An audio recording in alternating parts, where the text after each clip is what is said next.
Magandang tanghali po sa ating lahat. Tingnan niyo, ganito lang po namin iangat, no? After natin na mabuhusan yung molder natin na 4x4 by 7 feet, ganito lang po natin iangat siya mga idol. Tingnan niyo. Ayan. Ito po sila mga idol, no? Kapalitan po nila yung ano. Okay.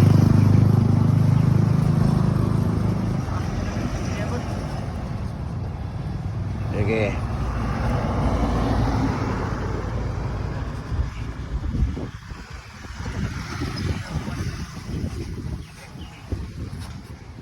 Okay. So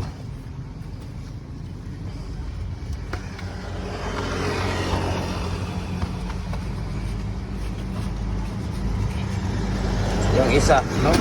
Ganito lang kasimple mga idol, ayan, no? Oh. Ayan, makikita ninyo. Saglit lang. Kaya makikita ninyo, ayan, no? Yan mga saglit lang. Ayan, no? So ito yung tinanggal nila, 'di ba? Kung nakikita ninyo. Tingnan niyo na yung isa doon sa dulo. Sige. So ganun lang po natin mga idol tanggalin, no? Kung makikita ninyo, ayan, no, wala nang mga tubig, wala nang tubig-tubig sa dulo. Ganyan lang po natin tatanggalin. Ayan. So ganun lang kasimple mga idol.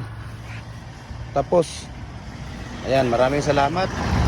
Kung nasisiyahan kayo sa ating video, share nyo, follow, subscribe sa ating YouTube channel. Thank you and God bless sa ating lahat.